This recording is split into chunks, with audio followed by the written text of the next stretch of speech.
the Rose Bowl Game Marketing and Media Director, and I'm joined today by Oregon head coach Dan Lanning and Ohio State head coach Ryan Day. I'm going to open up the floor for questions after we hear an opening statement from each coach. I'll start with Coach Lanning. Yeah, thrilled to be here today. It's exciting part of football season. I think this is always one of my favorite parts of the year. When you get to watch, some historic teams get the opportunity to battle out there on the field. I know our players have really enjoyed every bit of the experience. We're grateful for the Rose Bowl and the service they've provided for our team. This is certainly a little bit different landscape this year because of how bowl games are set up, but the Rose Bowl has been first class in every way. Growing up as a kid, you remember getting to be a part of games like this, so this is one we're really thrilled to compete in. Obviously, Ohio State's a great team, so this will be a fun challenge for our guys. Thank you, Coach. Coach Day? Yeah, I echo what Dan said.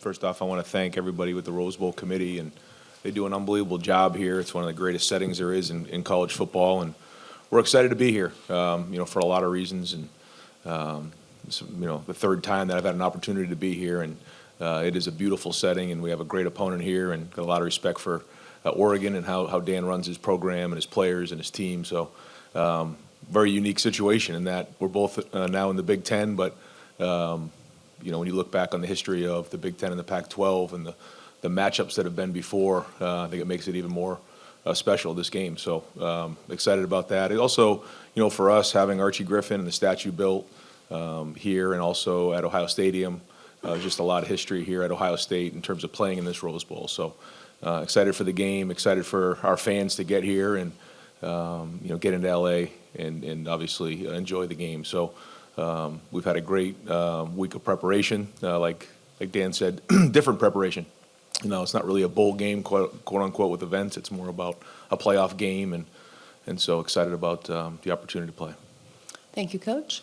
We're now going to open up the floor for questions. We have 2 mic runners on both sides. Please raise your hands. When you ask a question, please state your name and your media outlet. We'll start with a question here on the left-hand side. Joe Nugent, WCMH Columbus. Question for both of you. Start with Ryan. I'm wondering how this is different preparing for a Rose Bowl where you have 2 teams that could win it all, yet knowing that you still have 2 more to go. Yeah, it's a different experience. It's more of a, it's like being in a routine of a game week. And, usually when you prepare for a bowl, there's a whole month of preparation. This is more of a routine. So I think we've all seen this coming and so have prepared for what these are going to look like in terms of the preparation. But it's been good for our guys. There's no classes right now, so they've been able to really just focus on football, getting out here, getting acclimated, and getting to work. But I just think the biggest thing is it's more like being on a road game during the week, just a longer season. Yeah, very similar thought process for us. You can't worry about the next game until you take care of business in this game. And for us, that's the way our teams approached it. Obviously, when you play a team like Ohio State, you have to bring your best. So I don't think you can look too far down the road. You have to focus on right now. But it's been, you wait till you get about 7 days out and you try to set it up very similar to what a week would look like for normal week preparation during the season. Take a question. Please raise your hand if you have one. We'll go in the front right there. Black hat.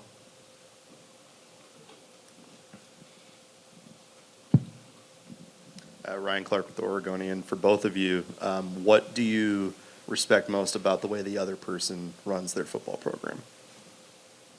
Yeah, I'll start. I think, first off, Dan does a great job in terms of recruiting. Recruits very talented young men with a lot of high character.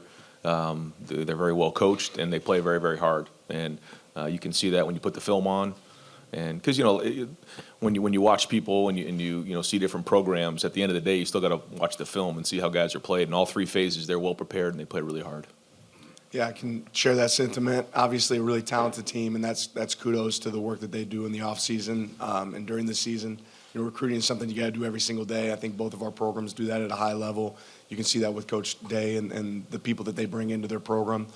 More than that, like you said, when you turn on the film, you try to find weaknesses in an opponent. It's really hard to find weaknesses in Ohio State in all 3 phases. The way they play on special teams, the effort, the guys they utilize. Right, a lot of places you'll watch and you'll see certain plays that they don't have their best players on the field. Ohio State has their best players on the field consistently. They play hard for each other, and it shows up. Please raise your hand if you have a question. We'll have one right in the middle. The mic's coming over. Yeah, for each of you, how important is it do y'all see the importance of your quarterback sort of having visualization sessions, for one of another term, for games of this magnitude to anticipate what's coming, et cetera? Yeah, we always talk about playing the game as many times as you can before you play the game. I think that's really important, regardless of the setting, whether that's the meeting room, a walkthrough, sitting in your hotel room at night, right? How many times can you play the game before you play the game? You know, trying to picture what the opponent might do. And I think if you do that, that gives you the best opportunity to be successful, you know, really on game day, when you can visualize, you know, a lot of those different experiences that are going to show up in a game, you know, on game day. And if you can do that in advance, that gives you a great opportunity to be able to adapt and adjust when the game comes.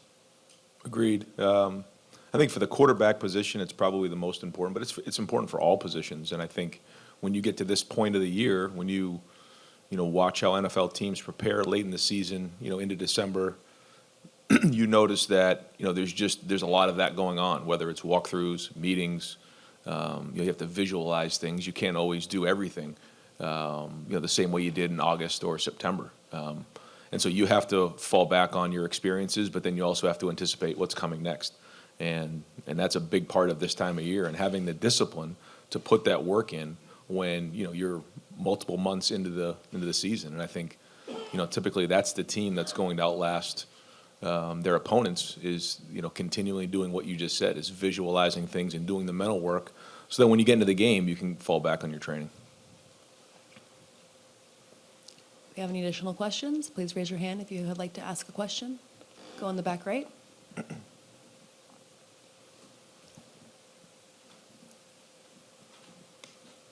James Crepey with the Oregonian. For both of you, with the commissioners meeting to discuss a possible format change as soon as next season, in part because of seeding like in this matchup this early in the quarters, what are your perspectives on what the seeding changing should be, if the conference champions should continue to get first round buys, or if it should be more truly seeded like they're discussing? Go ahead, Dan. Furthest thing from my mind right now, right? I'm worried about right now. So I think college football is going to continue to see change. I think our job as coaches is to continue to adapt.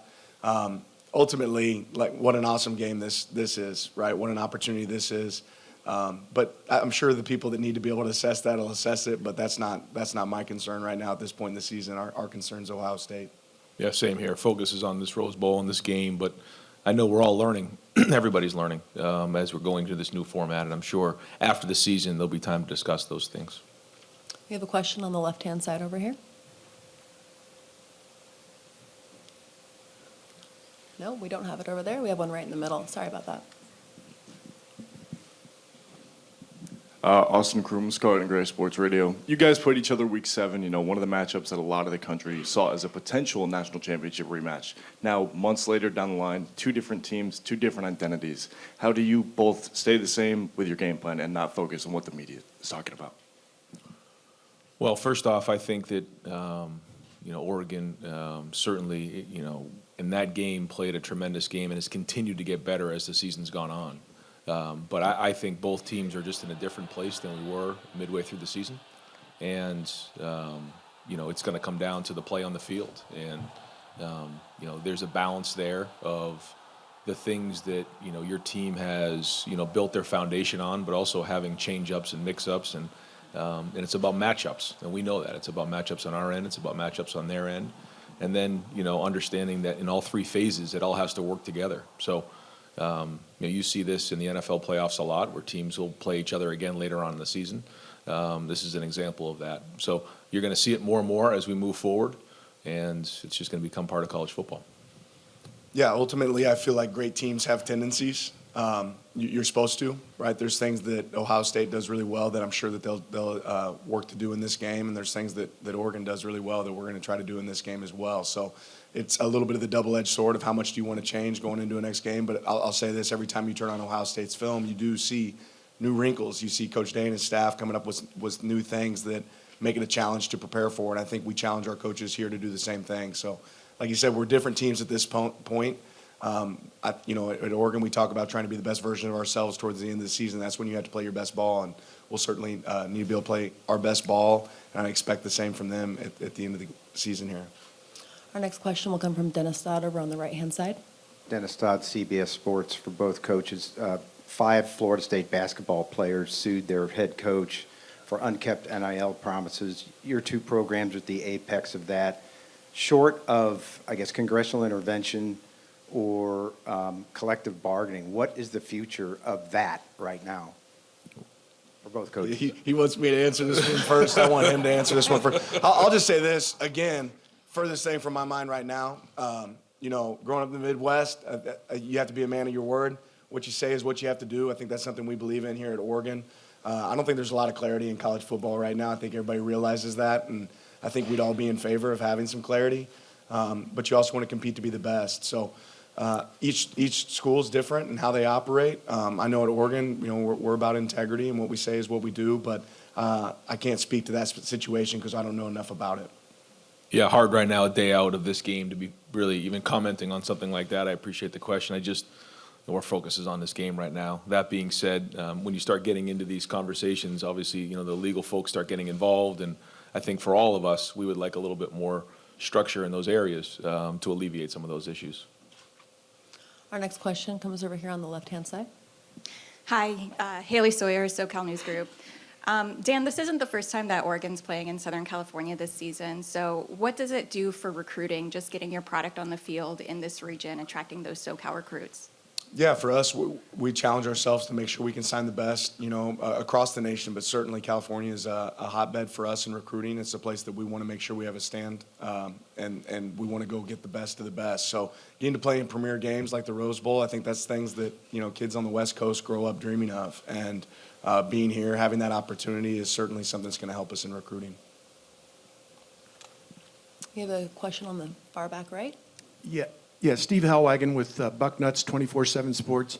The first game you guys played, Oregon hit 8 chunk plays of 25 yards or longer. I guess I would just ask Coach Day, obviously the defense has played much better in the 7 games since then. What systems in place do you have to not allow that type of performance again? And then for Coach Lanning, kind of the chess match of taking what their adjustments are and still trying to hit those big plays. Yeah, you want me to just give him the game plan now? Is that Right. what you want me I was do? going to start taking Sure. notes if he starts. So here's what we're going to do. Certainly Yeah. coming out of that game, that was a huge part of the game, and I thought that Coach Stein and everybody on their staff did a great job of scheming up some plays to attack us, and then they did a great job of executing them. I thought the route running and the throwing and catching and protection, it all goes in together, and they did a great job of that in creating X-plays, and that's, as we all know, a huge factor in winning and losing games. And coming out of that game, we certainly recognize that. That was no secret. So we've worked hard to make adjustments in those areas. We know that we're going to see a lot of the same type of things coming into this game. I'm sure it's not going to be the same exact style, but they're still going to have those type of ways to attack us. So we got to do a great job of getting lined up. We got to do a great job of communicating, and then post snap, we got to run to the football and understand what's going on. Yeah, and same on the other side of the ball, right? There were a lot of lead changes and score changes in the game last time. There was explosive plays on both sides. So the team that probably has the least explosives on their defense and the team that creates the most on their offense is probably going to have the most success. Our next question comes from the middle left, right over here. Luke Evans, Southern California News Group. Ryan and Dan, maybe hard to talk about or predict what the future is going to be with NIL and that concept. Where you look at where these two programs have come from in terms of how you build a roster in the modern era of collegiate football, how do you feel like both of your programs have kind of been on the forefront of that across this modern landscape? Yeah, I would just say, from the day that I've gotten here at Oregon, I've always felt like Oregon's about innovation. I talked about adapting is a really important trait right now in college football, and being able to adjust on the fly. That's something that we're prepared to do as we continue to move forward. So I'm glad to be in a place that's on the forefront of that. Yeah, I think all programs want to make sure they're doing everything they can to put the most talented roster together and talent acquisition. But we also have to continue to build our culture. And so, that starts in high school recruiting and then developing and retaining, those men who understand what it means to be in the program, and then adding pieces through the transfer portal. And that's how we look at it. And we need to do a great job of identifying those prospects and recruits that want to be at Ohio State, and then building those guys up so that in year 2, 3, and 4, they understand what it means, so that when adversity hits at some point, you stick together as a team and as a culture. So that's been a big part of it. But also, we all know how fortunate we are to be at Ohio State, where we have the resources to make sure the guys have what they need to want to stay at Ohio State. And for those who want to join the group and fill holes that may be in the roster, that we have those resources as well. Our next question comes from the back right. Brady Ruth, Daily Emerald. In a game as big as this one, how do you guys balance talking about the importance of momentum and capturing it, but also responding when momentum's maybe not on your side?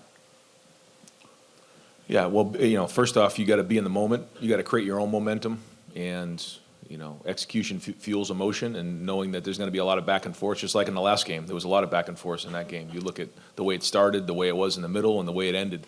And so, understanding that we all have to have poise throughout the game, knowing that it's going to be a 4-quarter battle. Yeah, ultimately, it is about execution over emotion, right? That's something we spend a lot of time talking about, and your ability to get to the next play is the most important play, right, regardless of the result. So there'll be momentum swings in this game just like there are in every game, but it's just that. It's just momentum, right? You have to have the ability to either break it or sustain it, and those are things that you try to train throughout the season and throughout practice. Next question's on the left-hand side here. Hi, guys. Ashley Adamson, Big Ten. I know it's hard to zoom out when you're so hyper-focused on the task at hand tomorrow, but I just wonder if you could, and think about all the people who have been instrumental in getting you to the stage that you're at today. Is there someone that you'd like to give a shout-out to that you wouldn't be sitting here without? How much time we got? Right. I mean, I'll just start with my wife, Sophia. I think anybody that has as a coach in this profession, realize that there really isn't balance. I've said that before. There isn't balance if you want to be great. And you need a great support structure around you. There's a lot of people that believed in me and gave me opportunities. I think there's unbelievable coaches across the country that certainly deserve and would do a fantastic job in this role that I get to sit in. So I don't take that for granted. I'm very blessed, but as blessed as anything to have the wife that I have at home taking care of those 3 boys. And I think they got to enjoy Disneyland yesterday. I think she really enjoyed it right around 8:30 a.m., but I think around 8 at night, she maybe was ready to get back home. So even though we had a long day of work, I know she was working her tail off there yesterday. Yeah, same with me. It's about family. And when you talk about family, first off, it's Nina and the kids. I've known Nina my whole life. She's been with me since we've been 6 years old, so we've been through a lot together. And when it comes, to great moments in life, you got to hug the people you love the most and enjoy them. And when you go through difficult times, you hang on the best you can to the ones you love, and you just, you keep pushing forward, and you keep moving forward. And so that's really the foundation, I think, of any coach. And, I'm very fortunate to have a family who's just very, very supportive. But then it quickly goes to the players. These are the guys who are on the field, and I think sometimes in football, the coaches get a lot of the attention. But ultimately, this game is played by the players. And we have a great coaching staff and great support system in the Woody that pulls for each other. And so, again, as much as, the focus sometimes comes on the coach, it's about our players and about our coaches in that building and the work that they put in. And ultimately, it's about the team. So there's a lot of things along the way that allow us an opportunity to get to where we are, coaches, people in our lives. But ultimately, it comes down to family, your family that's close to you in your house, and then also your football family. We have another question on the right-hand side. Dennis Dodd. Yeah, Dan, the way Tez Johnson told it yesterday was that Bo Nix brought him to you. What was that process? What did you know about him before he got here, and what has he added? Because he couldn't shut up yesterday. Yeah, he likes having the mic in front of him, doesn't he? Tez has been unbelievable for our program. But yeah, Bo sat in my office and said, hey, I have this wideout that I think can really help us. I don't know if he told me at the time of his relationship, with Tez. But, once Tez entered the portal and we turned the film on, it was really clear that he was a player that could help us. And we've been unbelievably blessed to have him on our team. He's a real competitor. And that competitive spirit carries over to every single player on our team. So I know, he's one of those guys that grew up dreaming of being a guy that played at Oregon, right? Didn't get to go to the original Auburn-Oregon game because Bo was playing for Auburn, and Tez would have been wearing an Oregon jersey. So for him to get the opportunity to live out his dream and play here, it's been really rewarding to Tez, and it's certainly been rewarding to our program. We have a question on the left-hand side. Chris Lowe, ESPN. Both coaches. Ryan, you guys would have to play 17 games to win a title, Dan 16.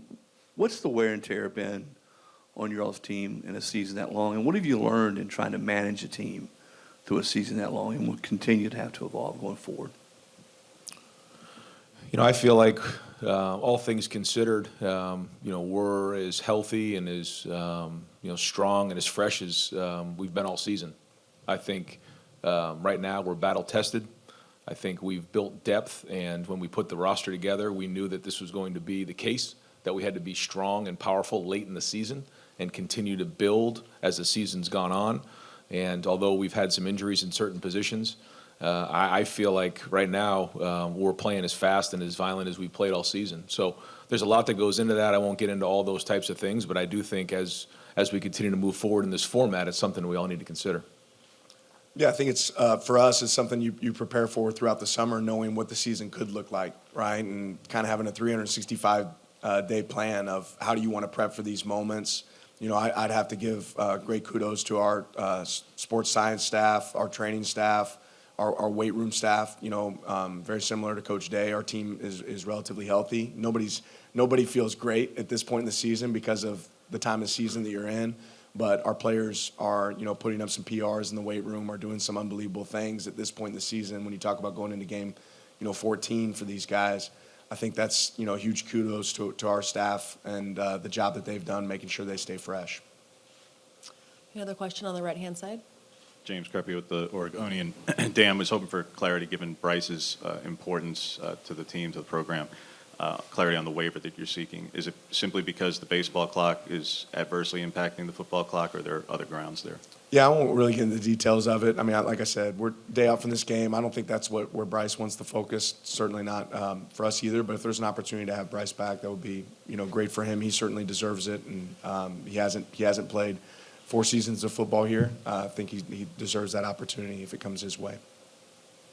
If you have a question, please raise your hand. We have one in the middle right there.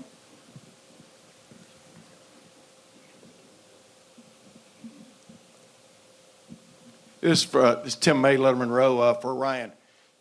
How much different do you feel now than you did the week leading up to the Tennessee game with all the talk, that was going on in Columbus, Ohio, about you and your future and your team and stuff? What do you feel refreshed? What is the feeling you feel now going into this one? Very similar and, hungry, focused. Every opportunity you get on the field is an opportunity to prove people right and prove people wrong. And that's just the approach of our team. And, we were excited to get back on the field, but we're excited about playing in this game as well. A lot of football ahead of us, and that's really just been the focus. And, you have to learn from what's gone on in the past. And if you don't, then you're going to repeat yourself. And so every week we have to learn, whether it's, winning a game by 28, the issues are still on the field. You lose a game, you have to learn from what happened, and then you grow from there as the season's gone on. We're both here in the Rose Bowl, and along the way there's twists and turns. You don't know how you're going to get to this point right here, but here we are, and an opportunity to play against a great team, and it's another opportunity for us to play Oregon again in the same season. So, we feel fortunate for that, for that to have happened. But the only way that was going to happen is if we won the last game, and if we want to continue to move on, we got to win this game right here. Our next question comes from the second row. Hi, Bria Maranthus, Oregon Ducks on Sports Illustrated. For both of you guys, tomorrow I know a lot of people are looking forward to the sun setting on the Rose Bowl. I wonder if each of you have a moment you're looking forward to tomorrow? Yeah, hopefully when that thing hits 0, the Ducks Right. win. That would be the hope. I think it's really hard in our position, and certainly even for our players. You ask people to be in the moment, right? And I don't know that we ever get the opportunity to truly reflect on seasons, get the opportunity to really reflect on games.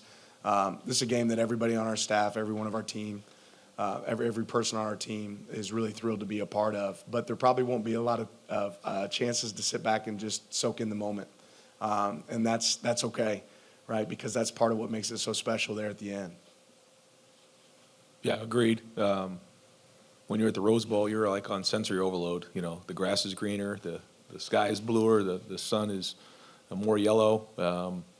It's a beautiful setting. But once the foot hits the ball, it's time to go play. And anybody who knows playoff football, everything gets ratcheted up, and the intensity just gets ratcheted up. And so the electricity in that stadium tomorrow will be special. Another question on the left-hand side. Just 1 second and we'll pass that mic.